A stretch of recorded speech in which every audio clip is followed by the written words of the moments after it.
கரூர் அங்கே நடந்தது கொடுந்துயரம், பெருந்துயரம். நான் மருத்துவமனைகளில் போய் பார்த்தது, அந்த காட்சிகளெல்லாம் என் கண்களை விட்டு அகலவில்லை. இன்னும் இனி இப்படி ஒரு துயரம் நடக்கக்கூடாது அப்படின்னு ஒரு வீடியோ வெளியிட்ட ஸ்டாலின், இனிமேல் நடக்கக்கூடிய பொதுக்கூட்டங்களுக்கு, அமைப்புகள் நடத்தக்கூடிய, கட்சிகள் நடத்தக்கூடிய பொதுக்கூட்டங்களுக்கு புது விதிகள் ஏற்படுத்தப்பட வேண்டும் அப்படின்னு ஒரு விஷயத்தை சொல்லிட்டு, வதந்தி பரப்புவோர் கைது செய்யப்படுவார்கள் அப்படிங்கிற ஒரு மிரட்டும் துணியிலையும் பதிவு செய்திருந்தார். அதன் தொடர்ச்சியாக ரெட்பிக்ஸ் யூடியூப் தளத்துடைய நிறுவனராக இருக்கக்கூடிய ஃபெலிக்ஸ் ஜெரால்ட், அது மட்டும் இல்லாமல் தாவேகா கட்சியுடைய சமூக வலைதள செயல்பாட்டு ஒரு அமைப்பில் இருக்கக்கூடிய ஒரு தம்பியும், பாஜகவை சேர்ந்த ஒரு நபரும் கைது செய்யப்பட்டிருக்கிறாங்க. இந்த செய்தியை எப்படி பார்க்குறீங்க?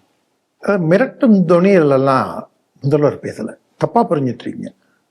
மிரட்டதெல்லாம் இல்லை, மிரட்டும் துணியிலெல்லாம் பேசல, மிரட்டாரு, லிட்டரலா மிரட்டாரு. நீ ஜனநாயக தன்மையோட நீங்க செயல்பட்டேன்னா நீ என்ன கதிக்கு ஆளாவ அப்படிங்கிறதான் ஃபெலிக்ஸ் ஜெரால்டு. தர்மராஜ் நினைக்கிறேன் பிஜேபியில இருந்து கைது செய்யப்பட்ட தம்பி தர்மராஜ் மற்றும் தாவேகால கைது செஞ்சிருக்காங்க.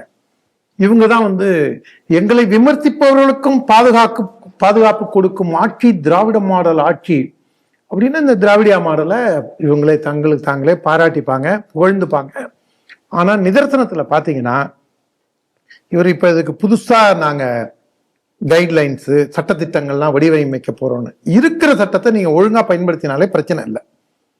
முருக பக்த மாநாடு ஜூன் 22 நடந்தது.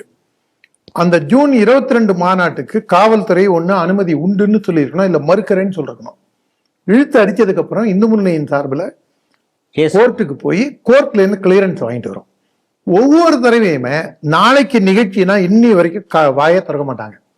இன்னைக்கு நடுநிசி இல்ல நாளைக்கு காலை கருக்கல்ல இவங்க என்ன பண்ணுவாங்க, உங்களுக்கு அனுமதி மறுக்கப்படுது அப்படிம்பாங்க. எல்லா வேலையும் நம்ம செஞ்சு வச்சிருப்போம். அந்த அளவுக்கு ஜனநாயகத்தன்மையோட இந்த தமிழக காவல்துறையும் திராவிடியா மாடல் ஆட்சியும் நடந்து கொண்டிருக்கின்றது. பங்களாதேஷ் இந்துக்களுக்காக நீங்க போராடும் பொழுது நடுகிற வரைக்கும் இறங்கி, நான் உட்பட இறங்கி அடுத்த செகண்ட் போலீஸ் வண்டியில ஏத்திட்டாங்க. நான் ஆட்டோல போய் இறங்குறேன், இறங்கும் போது அந்த அங்கே இருந்து அதுக்கு பேசாம நான் டைரக்டா அந்த போலீஸ் கஸ்டடிக்கே போயிருக்கலாம் பேசாம. அந்த மாதிரி ஜனநாயகத்தன்மை. அதே நேரத்துல நீங்க பாலஸ்தீனத்துக்காக இங்க ஒப்பாரி வைக்கலாம், அதுவும் பாலஸ்தீன துண்டு போட்டுக்கலாம்.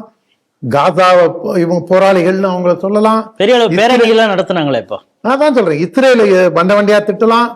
இஸ்ரேல் உங்களுக்கு எந்த அளவுக்கு உதவி செஞ்சிருக்கோ அதெல்லாம் மறந்துட்டு நீங்க கேவலமா பேசலாம். இங்க நீங்க வங்கதேச இந்துக்களுக்கு குரல் கொடுத்தா தப்பு, பாலஸ்தீன இஸ்லாமியர்களுக்கு குரல் கொடுத்தா சரி. இதுதான் இந்த திராவிட மாடல் ஆட்சியோட சமத்துவம். அதே சமத்துவத்தோடு தான் திமுகவை யாராவது பாராட்டினாங்கன்னா அதை ஏத்துப்பாங்க. இப்ப திருமாவளவனே இருக்காரு, எப்படிலாம் முட்டு கொடுக்குறாரு. கள்ளக்குறிச்சியில செத்து போனவன் இன்ஸ்டால்மெண்ட்ல செத்து போனான், ஒரே நேரத்துல சாவல. ஒரே நேரத்துல செத்து இருந்தாக்க கள்ளக்குறிச்சிக்கும் முதல்வர் வந்திருப்பார். அந்த பொருள்பட அவர் பேசியிருக்காரு. வருத்தப்படுறாரா முதல்வர் ஏன் வரல கள்ளக்குறிச்சிக்குன்னா அங்க எல்லாம் கொஞ்சம் கொஞ்சமா இன்ஸ்டால்மெண்ட்ல செத்தாங்களாம், ஒரே நேரத்துல சாவல. அதுக்காக வருத்தப்படுறாரு நினைக்கிறேன். ஏன் இங்க எல்லாம் இன்ஸ்டால்மெண்ட்ல செத்தீங்க, ஒரே நேரத்துல ஏன் சாவல அப்படின்னு கேட்கிறாரு பொழுது.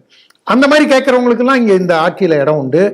நீங்க கோவை பாஷா குண்டு வச்சு 60 பேரை தாலி அறுத்தவன், 100க்கு மேற்பட்ட குடும்பத்துல விளக்க அணைச்சவனுக்கு நீங்க 2000 பேர் 5000 பேர் சேர்ந்து ஊர்வலம் போலாம், தப்பு இல்லை. பாலஸ்தீனத்துக்கு ஆதரவா போராடலாம், தப்பு இல்லை. வங்கதேச இந்துக்களுக்கு ஆதரவா போராடக்கூடாது, காஷ்மீர் இந்துக்களுக்காக போராடக்கூடாது, இலங்கை வாழ் இந்து தமிழர்களுக்காக நீங்க போராடக்கூடாது. போராடினீங்கன்னா உங்களை பாசிஸ்ட் சங்கி அப்படின்னு யார் சொல்லுவாங்க? மாற்று கருத்து சொல்பவர்களை குரல் வலையை நெரித்து சிறையில் தள்ளும் இந்த திராவிட மாடல் ஆட்சி தான். இவங்க அனைவருக்குமானவர்களாம்.